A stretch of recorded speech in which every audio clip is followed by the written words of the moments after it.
निष्ठा एक में रखो पर निंदा किसी की मत करो। निष्ठा एक में रखो पर निंदा किसी की मत करो। ठीक वैसे ही जैसे अपने घर के माँ बाप, हमारे माँ बाप हैं। दुनिया का हर बुजुर्ग प्रणम्य है, आदरणीय है, पर अपने माता पिता तो अपने माता पिता हैं भाई। ऐसे ही अपने इष्ट को, अपने आराध्य को श्रेष्ठ मानो पर किसी देवता की निंदा मत करो। भागवत में भगवान के 24 अवतार बताए गए हैं। इन 24 अवतारों की चर्चा आप सब आगे सुनोगे। 24 अवतारों में 2 अवतार भगवान के मूल हैं, राम और कृष्ण, बाकी अंशावतार। एक बात और निवेदन कर दे, शौनक जी ने पूछा था सूत जी से कि भगवान का नाम अजन्मा है तो भगवान अवतार क्यों लेते हैं? भगवान अपने भक्त के लिए अवतार लेते हैं। जब जब धर्म का ह्रास होता है, अत्याचार अनाचार बढ़ता है, तब तब भगवान विविध रूपों में इस धराधाम में आते हैं।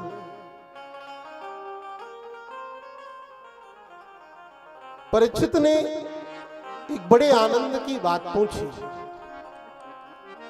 परीक्षित ने सुखदेव जी से कहा, महाराज भगवान मिलते किसको हैं? क्या ज्यादा धनवान कोई हो तो उसे भगवान मिलते हैं, या ज्यादा कोई सुंदर हो, रूपवान हो, उसे भगवान मिलते हैं, या ज्यादा ऊंची बिरादरी का हो तो उसे भगवान मिलते हैं? भगवान मिलते किसे हैं? सुखदेव जी ने कहा, राजन बड़ा ध्यान पूर्वक सुनना कि भगवान किसे मिलते हैं। कि व्याधस्या चरणम ध्रुवस्य च वयो विद्या गजेन्द्रस्य का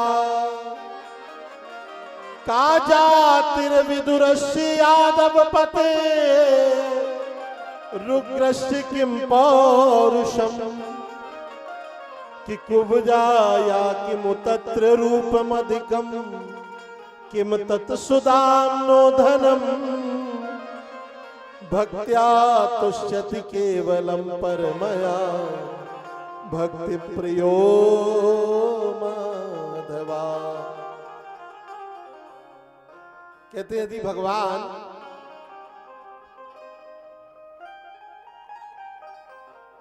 इन सब विषयों पर ध्यान देते तो व्याध को नहीं मिलते।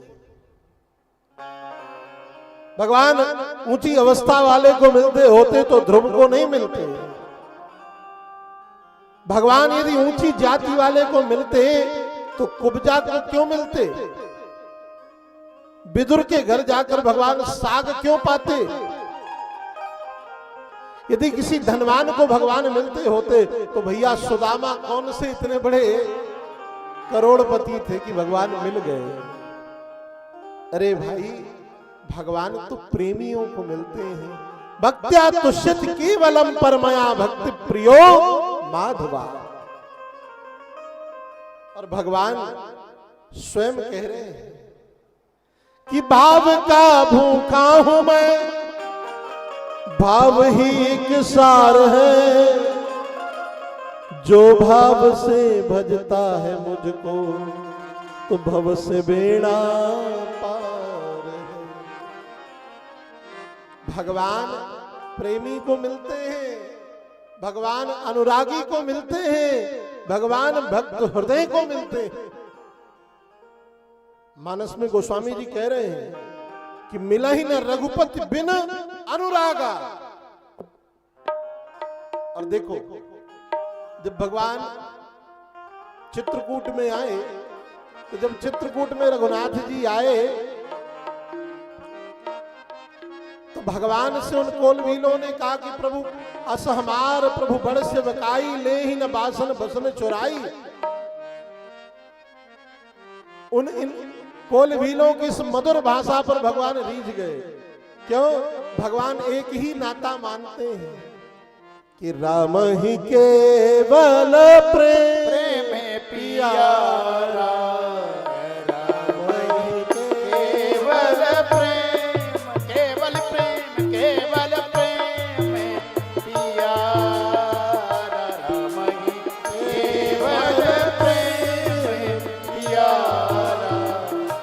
जानी ले जो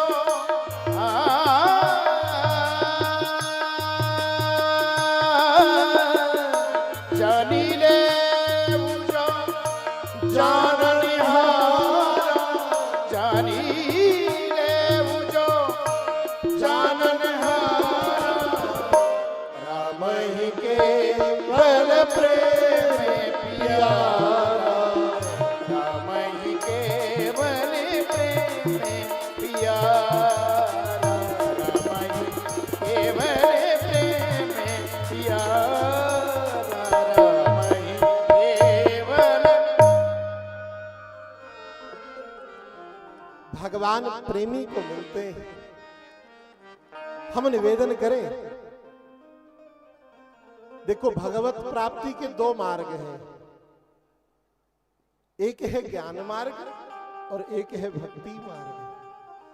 ज्ञान मार्ग के साधकों को भगवान बहुत दूर हैं, बहुत दूर, पर भैया प्रेम मार्ग के साधकों के लिए तो भगवान अत्यंत सुलभ है। अभी हम चर्चा कर रहे थे ना कि अर्चावतार विग्रह अत्यंत सुलभ है। प्रधानता किसकी है कि प्रेम की। भगवान से प्रेम हो जाए, ये प्रेम का अनुभव कैसे होगा? देखो भक्ति के प्रवेश करने के दो ही साधन हैं, एक है आपके नेत्र और दूसरे हैं आपके कान।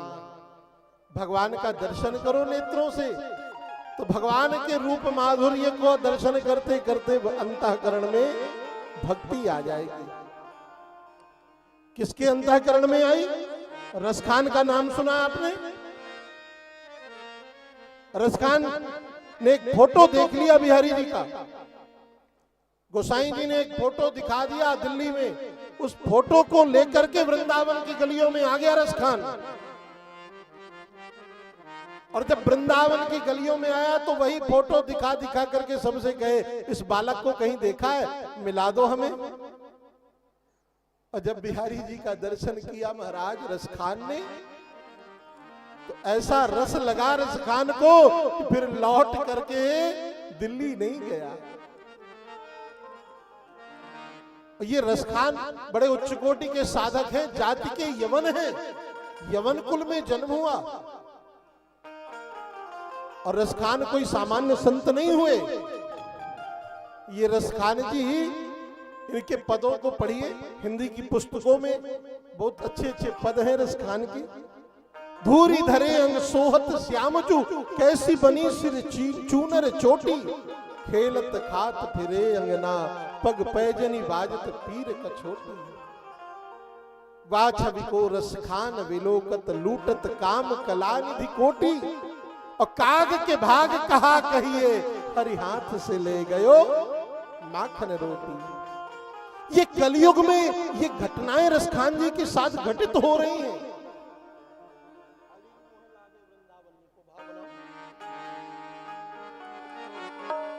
रसखान जी को शहंशाह ने सूचना भेजी दिल्ली से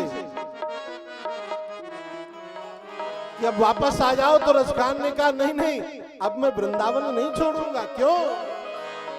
बड़ा प्यारा पद है रसखान जी का, अलीरी मोहे लागे वृंदावन नीको, अलीरी मोहे लागे वृंदावन नीको, अलीरी मोहे लागे वृंदावन नीको, लागे वृंदावन नीको, हे राम लागे वृंदावन नीको, अलीरी मोहे लागे वृंदावन नीको, अलीरी मोहे लागे वृंदावन नीको। मधुर मधुर ताली सेवा करते हुए रसखान को वृंदावन प्यारा लगा तो हमें आपको भी प्यारा लगेगा।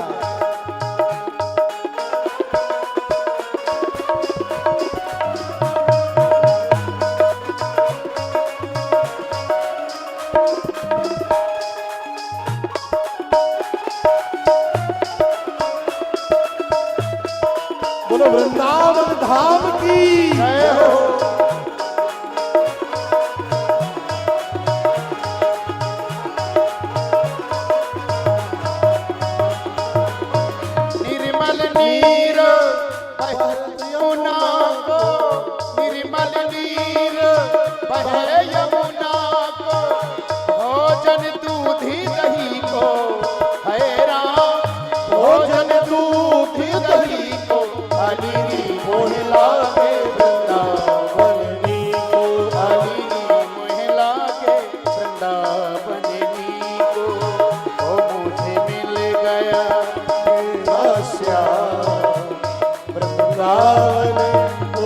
वृंदावन मिट गया आस्या वृंदावन ओ वृंदावन ओ मैं तो डोलूं आठों यार वृंदावन श्री वृंदावन।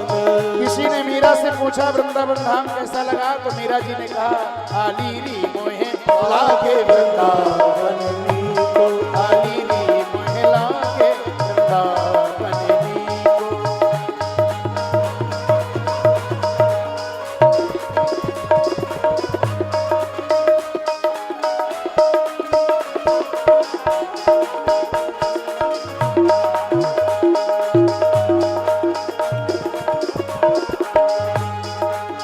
कुंजन कुंजन फिरत राधिका कुंजन कुंजन फिरत राधिका कुंजन कुंजन फिरत राधिका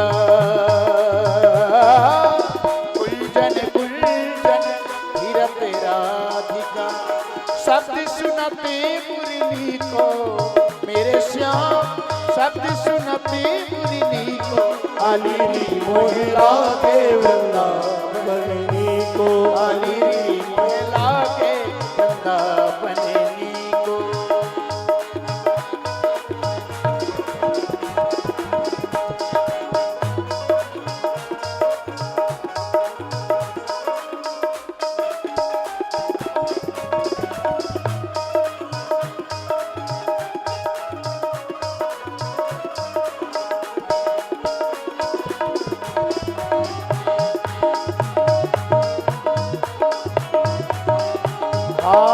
मीरा के प्रभु गिरधर नागर मीरा के प्रभु गिरधर नागर मीरा के प्रभु गिरधर नागर मीरा के प्रभु गिरधर नागर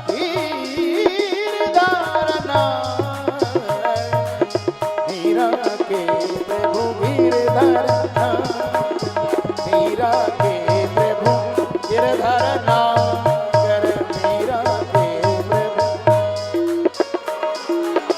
मीरा के प्रभु गिरधर नागर मीरा के प्रभु गिरधर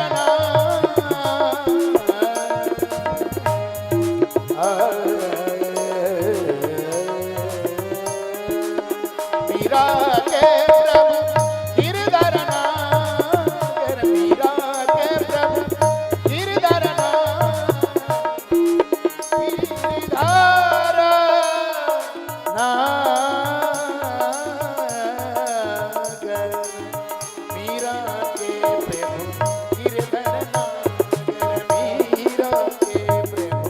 गिरधर नागर मीरा के प्रभु गिरधर नागर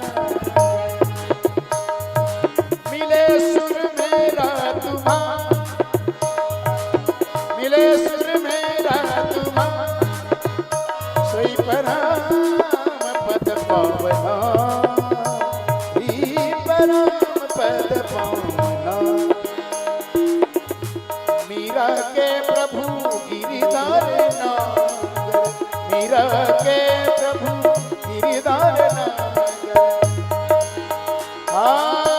मीरा के प्रभु गिरधर नागर मीरा के प्रभु गिरधर नागर भजन बिना नरती को हैरा भजन बिना नरती को आली री मोहे लागे वृंदावन नीको आली री मोहे लागे वृंदावन।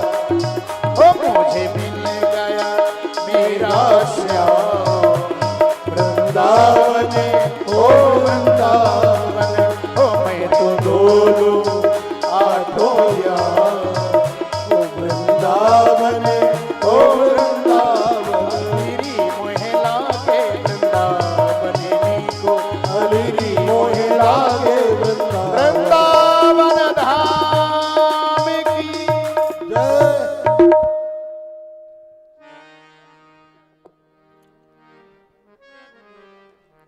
भगवान की भक्ति प्रविष्ट करने के दो ही साधन हैं। रसखान के अंतःकरण में भगवान की भक्ति नेत्र मार्ग से आई, और विभीषण जी के अंतःकरण में भक्ति कहां से आई? श्रवण मार्ग से। श्रवण सोजस सुन आया हूं, प्रभु भंजन भव भी, त्राहि त्राहि आरत हरण, शरण सुखद रघुवीर।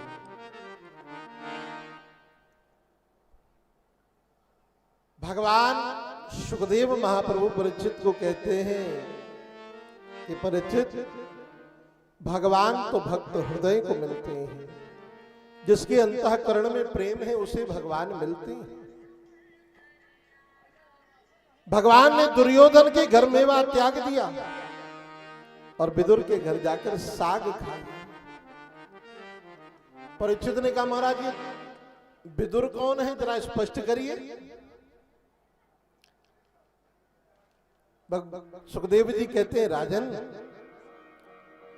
तुम अपने मतलब की बात खूब अच्छी पकड़ लेते हो, इन विदुर का संबंध तुमसे भी है। बात उस समय की है जब पांडव वन वन भटक रहे थे। कौरवों ने ऐसे ऐसे षड्यंत्र किए, पांडवों को लाक्षागृह में जलाने का षड्यंत्र किया। वनवास काल में पांडव भटक रहे हैं।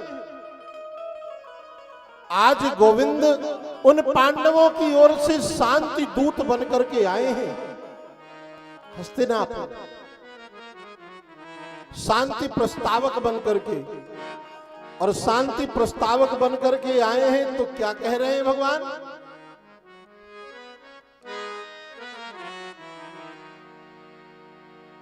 कि पांडवों को ज्यादा कुछ नहीं चाहिए, केवल 5 गांव में ही पांडव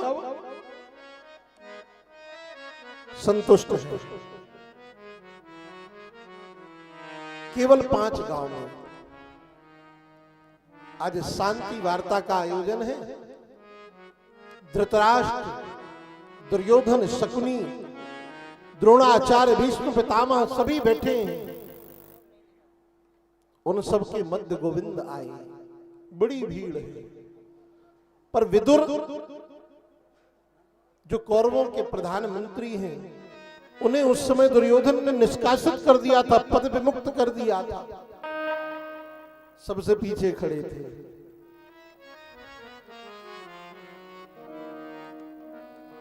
गोविंद ने अपनी बात रखी कि पांडव केवल 5 गांव चाहते हैं और वह उससे ज्यादा कोई अपेक्षा नहीं रखते। पर उसी सभा में धृतराष्ट्र का पुत्र दुर्योधन आवेश में आकर के बोल पड़ा। दुर्योधन ने कहा, सूचक्रे नैव दास्यामि बिना युद्धेन केशव। सुई की नोक बराबर भी भूमि में नहीं दूंगा बिना युद्ध के। यदि पांडवों को 5 गांव चाहिए तो मुझसे युद्ध करें।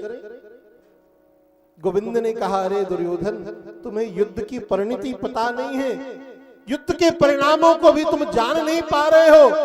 युद्ध से भला किसका भला हुआ? हजारों माताओं का सिंदूर उजड़ जाएगा इस युद्ध में। हजारों माताएं निपुटी हो जाएंगी इस युद्ध में। पर तुम यदि युद्ध चाहते हो तो चलो, अब युद्ध ही होगा। धृतराष्ट्र ने दुर्योधन की हथेली की उंगलियों को पकड़ करके दबाया। अरे मूर्ख, शांति सभा में शांति दूत से आवेशपूर्ण व्यवहार उचित नहीं है। मधुर बोलो, मीठा बोलो। तो दुर्योधन तुरंत पलट गया।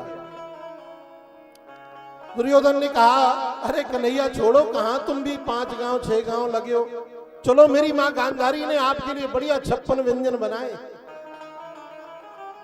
बढ़िया 56 भोग बनाए हैं। चल करके उन भोगों का आनंद लो, प्रसाद पाओ।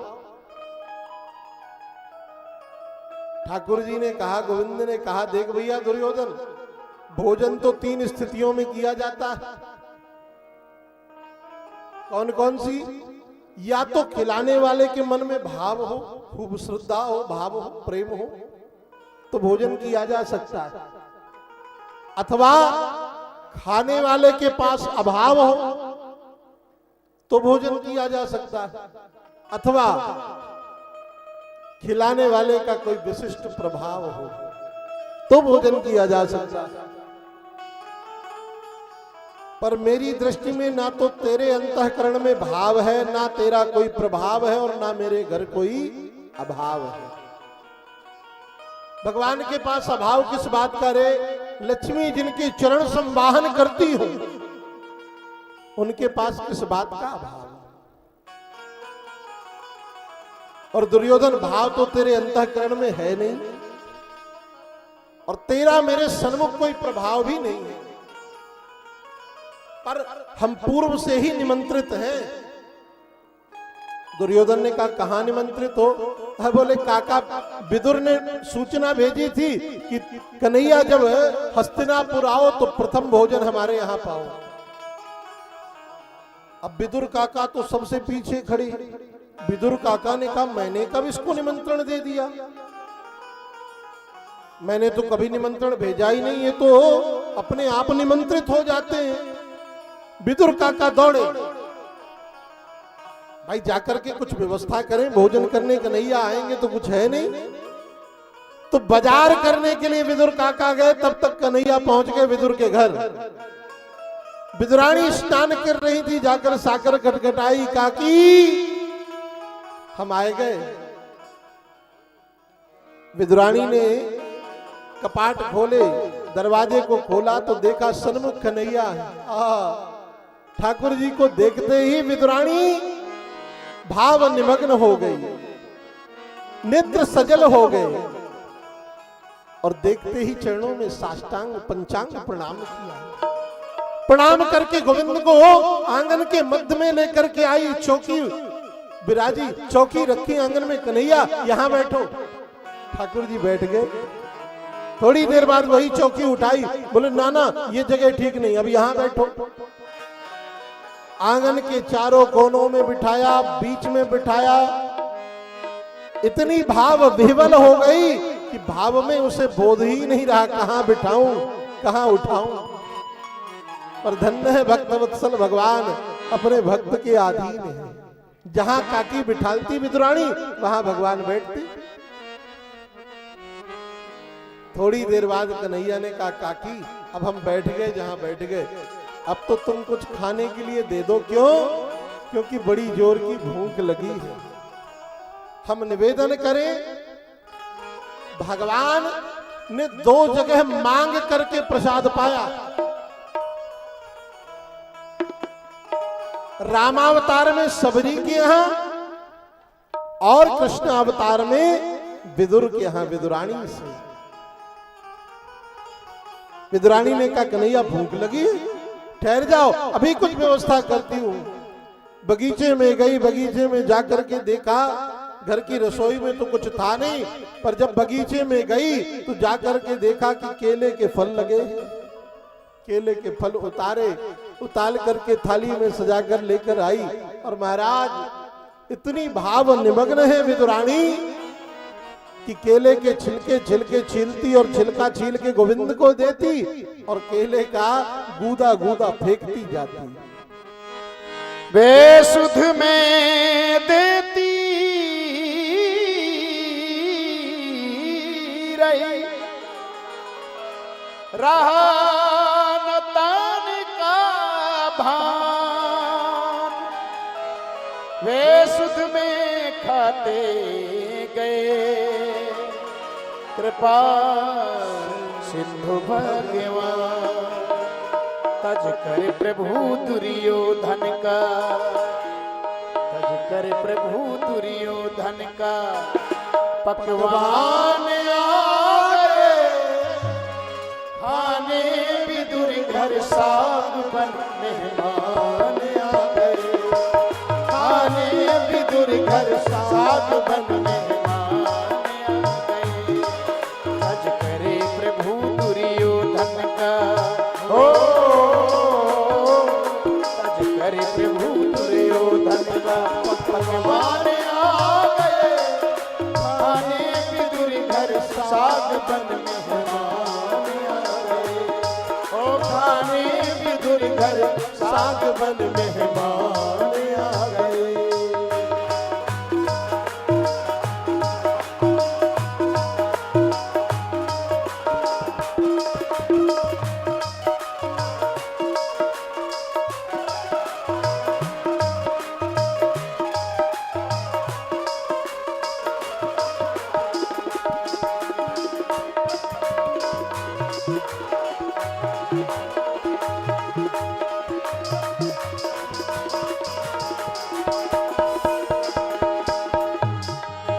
मेवा तज दुर्योधन के हो मेवा तज दुर्योधन के पकवान के भरे पकवान के भरे आए विदुर घर सामरे हो आए विदुर घर सामरे अति भाव से भरे अति भाव से भरे करने को आज भक्त का करने को आज भक्त का सम्मान आ गए। खाने विदुर घर साग बन मेहमान आ गए। ओ खाने विदुर घर साग बन मेहमान आ गए।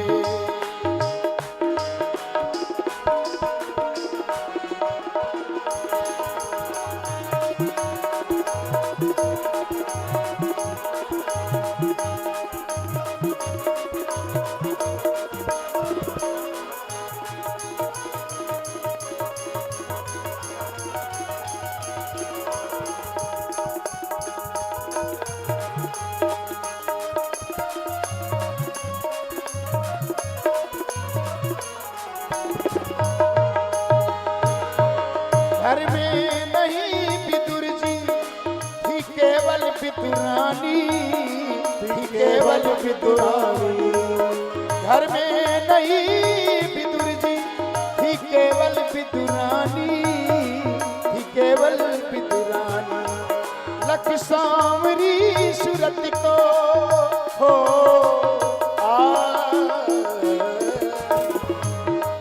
लख सांवरी सूरत को बन बैठी दीवानी बन बैठी दीवानी। भक्ति में बंध कर भक्त घर भक्ति में बंध कर भक्त घर भगवान आ गए। खाने विदुर घर साग बन मेहमान आ गए। खाने विदुर घर साग बन मेहमान आ गए। तज करे प्रभु दुर्योधन का पकवान आ गए। खाने विदुर घर साग बन मेहमान आ गए। ओ खाने विदुर घर साग बन मेहमान आ गए।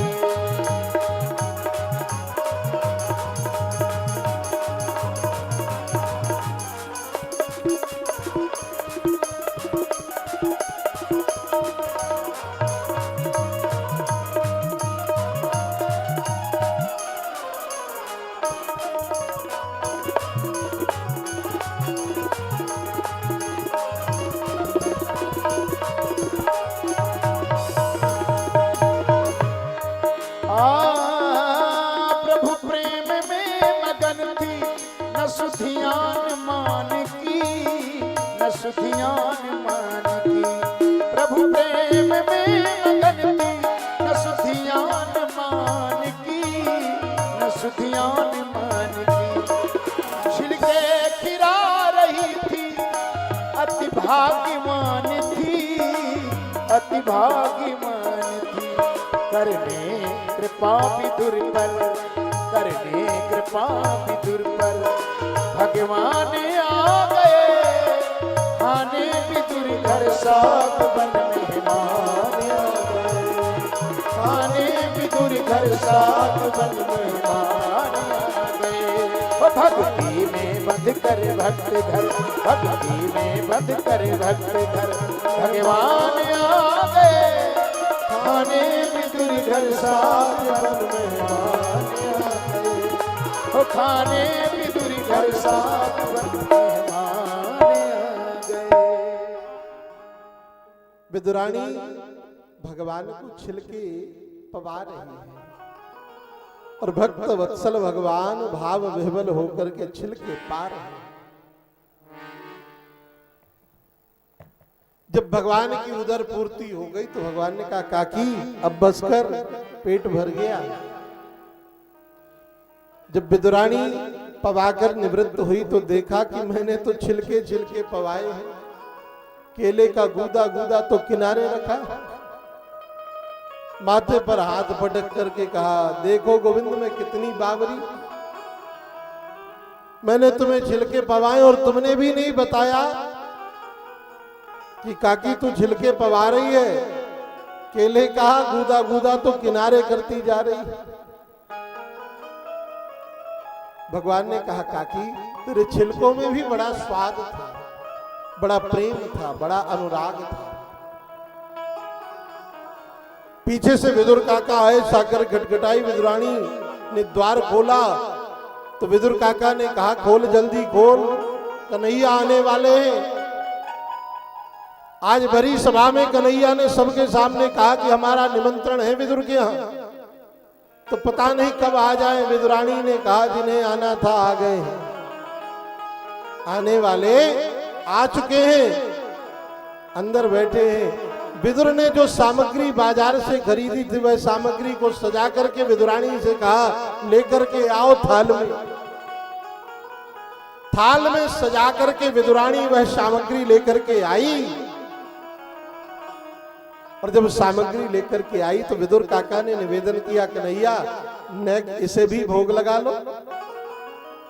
ठाकुर जी ने एक मिष्ठान का टुकड़ा उठाया और जैसे ही मुख में रखा तो भगवान के नेत्र सजल हो गए। विदुर ने कहा क्या बात है कन्हैया? बोले काका बुरा मत मानियो, जो स्वाद काकी के छिलकों में था, जो प्रेम काकी के छिलकों में था वह इस मिष्ठान में नहीं, इस व्यंजन में नहीं। क्यों? उन छिलकों में क्या था? विदुरानी का प्रेम था, विदुरानी के भाव थे। और देखो भैया भगवान को भाव ही प्रिय है, भावो ही विद्यते देवा। यदि अंतःकरण में भगवान के लिए भाव है तो मूर्ति में भी भगवान का ही दर्शन होगा। अंतःकरण में भाव नहीं है तो फिर मूर्ति तो पत्थर दिखाई देगी। प्रेम से बोलो राधे राधे।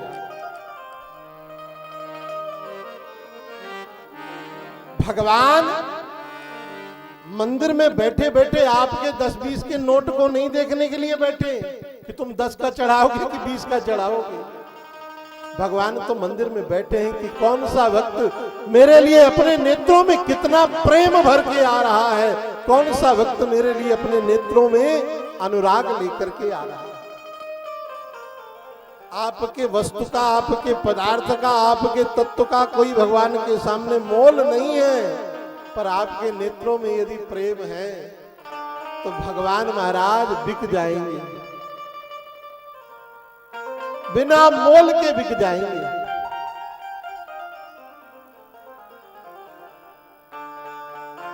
केवल प्रेम, कि राम ही केवल प्रेम पियारा, राम ही केवल प्रेम पियारा, राम ही केवल प्रेम पियारा। ध्यान दीजिएगा, गोस्वामी जी ने इस चौपाई में केवल शब्द का प्रयोग किया है। राम ही केवल प्रेम, और कुछ नहीं। ना धन, ना पदार्थ, ना ऊंची जाति, ना बिरादरी, ना आपका रूप, ना स्वरूप, ना आपका पुरुषार्थ, ना कर्म, केवल प्रेम। केवल प्रेम पियारा, प्रेम पियारा, राम ही केवल प्रेम पियारा, राम ही केवल प्रेम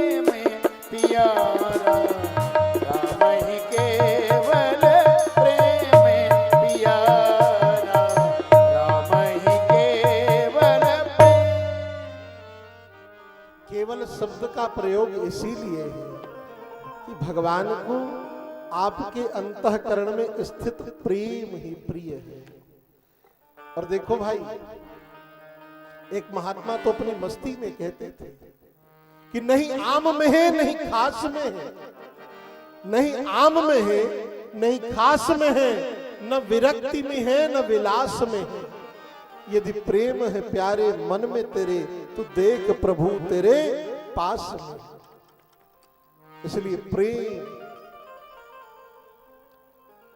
बिदुर काका से ठाकुर जी ने कहा, काका बुरा मत मानिएगा, काकी के अंतःकरण में जो प्रेम है वह आपसे भी ऊंची कोटि का प्रेम है।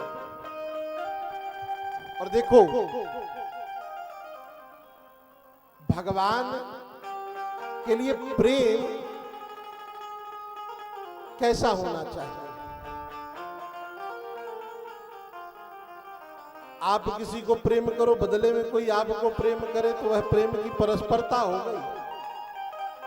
पर जिस प्रेम की बात यहां पर श्री गोस्वामी तुलसीदास जी ने किया है, वह प्रेम किस कोटि का होना चाहिए?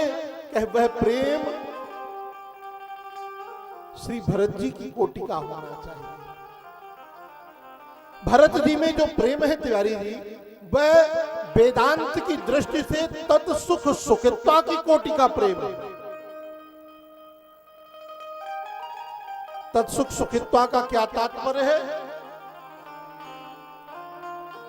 तत्सुख सुखित्वा का तात्पर्य है आपको हम प्रेम करते, भले आप हमें प्रेम ना करें, आपके सुख में हम सुख का अनुभव करेंगे और आपके ही दुख में हम दुख का अनुभव करेंगे। और देखो श्री भरत जी महाराज तो प्रेम धर्म के आचार्य हैं, प्रेम धर्म के आचार्य ही भरत जी हैं। गोपियों में भी जो प्रेम है ना, वह प्रेम भरत जी की ही कोटि का है। और गोस्वामी जी तो अयोध्या कांड के विश्राम में लिखते हैं, श्री राम प्रेम पीयूष पूरन, होत जन्म न भरत को। भैया ये माइक गड़बड़ है, चाहे वो उसके कारण हो, लोड के कारण, अथवा आवाज फट सी रही है, वोल्टेज के कारण है।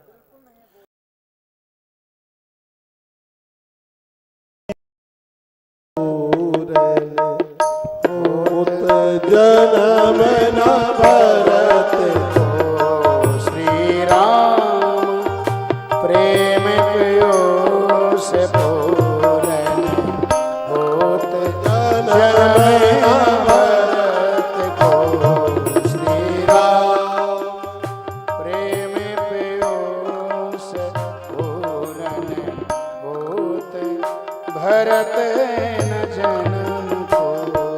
गोस्वामी जी कहते हैं, श्री राम जी के प्रेम रूपी अमृत का यदि संसार में प्रचार न होना होता, यदि श्री राम जी के प्रेम रूपी अमृत का विस्तार न होना होता, तो भरत जी का जन्म नहीं होता।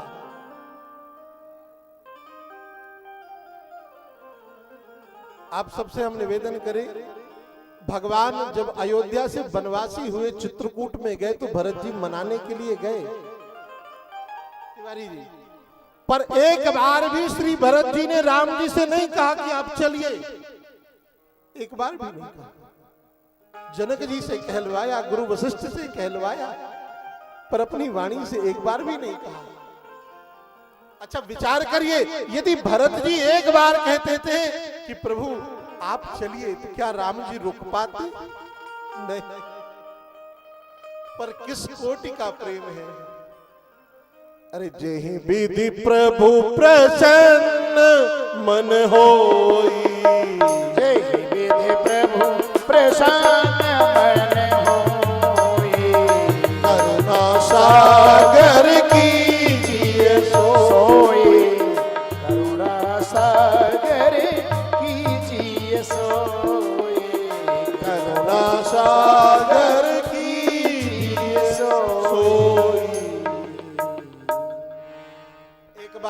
भरत जी ने नहीं कहा कि चलिए, जही विधि प्रभु प्रसन्न मन होई।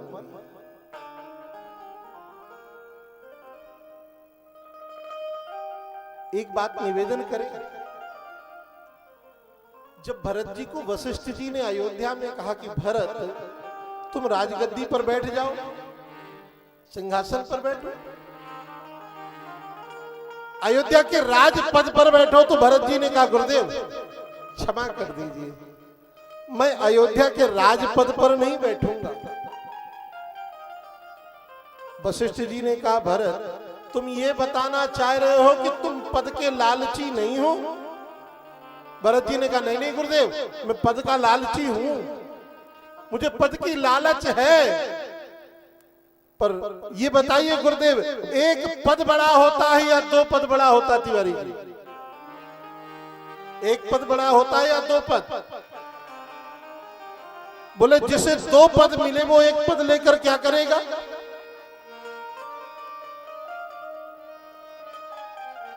मुझे अयोध्या का राजपद नहीं चाहिए गुरुदेव, मुझे श्री राम जी के चरण पद चाहिए, श्री सीताराम जी के युगल पद चाहिए।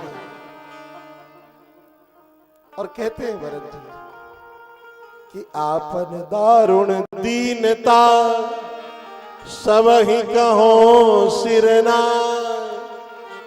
देखे बिन रघुनाथ पद जिय की जरनी न जा।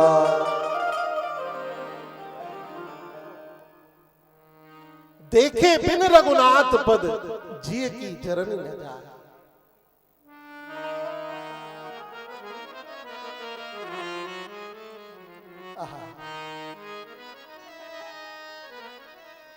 श्री भरत जी वशिष्ठ जी से कह रहे हैं मुझे एक पद नहीं चाहिए, मुझे श्री सीताराम जी के चरण पद चाहिए, अयोध्या का राजपद नहीं चाहिए। अच्छा, भरत जी जब चले तीर्थराज प्रयाग पहुंचे, तो तीर्थराज प्रयाग में वर्णन आता है तिवारी जी की भरत जी ने संगम स्नान नहीं किया, सित और असित स्नान किया। सित माने गंगा जी, असित माने यमुना जी। संगम स्नान नहीं किया भरत जी से किसी ने कहा आपने संगम नहीं नहाया? भरत जी ने कहा वहां तीसरी भी है। कौन? सरस्वती जी। तो बोले इसलिए नहीं नहा रहे हैं कि जिन सरस्वती जी के कारण मंथरा की बुद्धि पलटी, कहीं भरत की भी बुद्धि पलट गई तो सारा काम गड़बड़ हो जाएगा। पर धन्य है भरत, तीर्थराज प्रयाग से आंचल फैला करके भरत मांग रहे हैं। क्या मांग रहे हैं? बैंक बैलेंस बढ़ जाए ना। तीर्थराज प्रयाग कांपने लगे। भरत ने जब मांगा आंचल फैला करके, तो तीर्थराज प्रयाग ने कहा भरत तुम क्षत्रिय हो, तुम क्षत्रिय हो, क्षत्रिय का धर्म मांगना नहीं है, मांगना तो ब्राह्मण का धर्म है। तब भरत जी कह रहे हैं कि मांगहु भीख त्याग निज धर्म, आरत काह न करय कुकर्म। मांगहु भीख त्याग निज धर्म, आरत काह न करे कुकर्म। इसका क्या तात्पर्य है? सामान्य धर्म विशेष धर्म आने पर गौण हो जाता है। सामान्य धर्म विशेष धर्म आने पर गौण हो जाता है। भरत जी क्षत्रिय हैं, क्षत्रिय को मांगना नहीं चाहिए, सामान्य धर्म है। पर जहां बात श्री राम जी की है, राम जी के चरणों के प्रेम की है, तो भरत कहते हैं क्षत्रित्व मेरा किनारे हो जाए, मैं निज धर्म का परित्याग करके आपसे मांगता हूं। और क्या मांगा? कि अर्थ न धर्म न काम रुचि, गति न चहो निर्वाण, जन्म जन्म रति राम पद, यह वरदान नया। अर्थ नहीं चाहिए। तीर्थराज प्रयाग ने कहा धन नहीं चाहिए तो अच्छा धर्म चाहिए। बोले धर्म भी नहीं चाहिए, धर्म का परित्याग कर रहा हूं। तीर्थराज ने कहा अच्छा अच्छा, गति चाहिए, गति माने मोक्ष। बोले ना ना, गति न चाहो निर्वाण, मोक्ष भी नहीं चाहता। बोले फिर क्या चाहते हो? बोले जन्म जन्म जन्म हो, इसके बाद फिर जन्म हो, और जब जब जन्म हो तो हे तीर्थराज प्रयाग ऐसी कृपा कर दो कि प्रत्येक जन्म में मुझे रघुनाथ जी के चरणों का प्रेमी बना देना, मुझे रघुनाथ जी के चरणों में प्रेम हो जाए। जन्म जन्म रति राम पद यह वरदान नया। और देखो भाई, भगवान से यही मांगना भी चाहिए, भरत जी की तरह, कि न अर्थ चाहिए न धर्म चाहिए, न अर्थ चाहिए न धर्म चाहिए, श्री राम जी के चरणों में प्रेम चाहिए। न अर्थ चाहिए न धर्म चाहिए, न अर्थ चाहिए दोनों हाथों से धर्म चाहिए, श्री राम जी के चरणों में प्रेम चाहिए, श्री राम जी के चरणों में प्रेम चाहिए।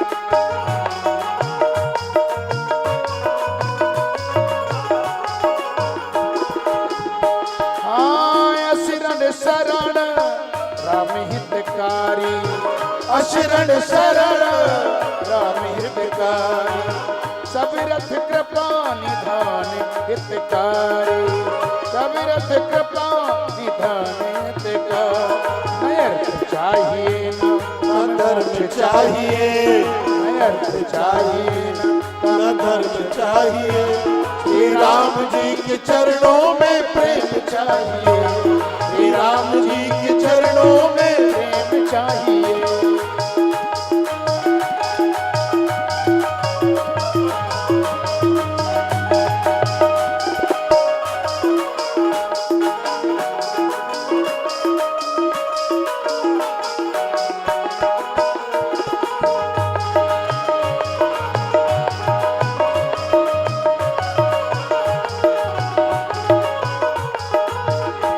हाँ एक बार किसी भांति राम को निज दर्शन को पाऊं, हो एक बार निज भांति राम को निज नैनों से दर्शन पाऊं, निज नैनों से दर्शन पाऊं, निज नैनों से दर्शन पाऊं। और हो एक लोक लोचन अभिराम चाहिए, एक लोक लोचन अभिराम चाहिए, श्री राम जी के चरणों में प्रेम चाहिए, श्री राम जी के चरणों में प्रेम चाहिए। न धर्म चाहिए न काम मोक्ष चाहिए, न धर्म चाहिए न काम मोक्ष चाहिए, श्री राम जी के चरणों में प्रेम चाहिए, श्री राम जी के चरणों में प्रेम चाहिए, श्री राम जी के चरणों में